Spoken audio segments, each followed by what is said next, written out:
while I have you here, I want to do this, theater and film. You had trepidation about going into film because unlike theater where you began, they shot it out of order and all that stuff. Did you get over that? Did you figure out a way to do that in your mind that made it...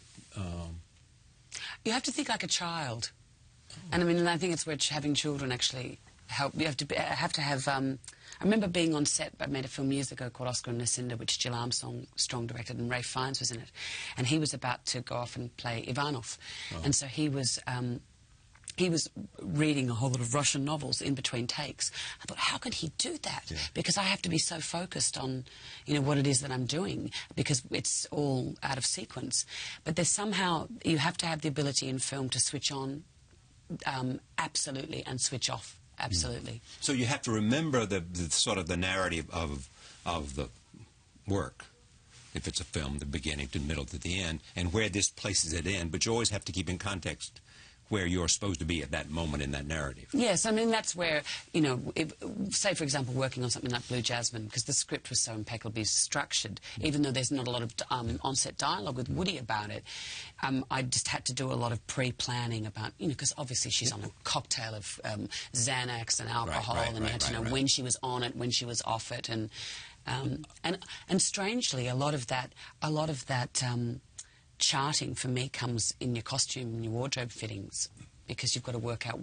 It sounds very shallow. Well, but no, where you're wearing what where, and that sort of anchors me. Yeah. That's akin to the idea of some people. I think maybe Olivier said until he put on the costume, he didn't really know the character. Yeah, you get to, because often in the hair and makeup test, the camera test, no one's looking at you. They're looking the way the light plays on your face. So you can try things out, you can experiment. And maybe it's coming from the theatre. It's just that thing of having to make the space, whether it's when you're doing the blocking rehearsal or in the camera test or in your wardrobe fitting, just to rehearse, to play. The more you know, the easier it gets, or the more you know, the more difficult it gets?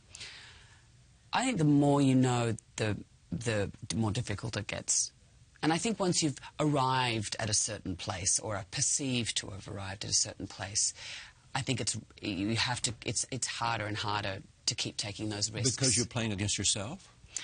No, because I think there's a sense that you've, when you walk through the door, if you walk through the door playing Queen Elizabeth, then that's the way people expect you to keep walking. And so it's harder for you to say, well, actually, I'm not interested in doing that. I want to do that. You have to, and to keep sort of pushing yourself into places that may not necessarily be well received or necessarily even work. Do most directors, in terms of whether it's film or theater, let's take film, when you come to the role, do they have in their mind a sense of what they want it to be, or do they say, I want you to surprise me and show me what it is? Certainly in the theatre,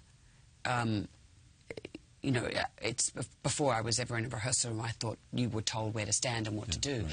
And then what was in the actor's head and all that stuff. I always screw up right royally on the first day to make a sense that you can muck up, because it's often in those apparent mistakes or moments which seem deeply inappropriate that a door is open and you think, well, that's an interesting, unexpected way to go through that.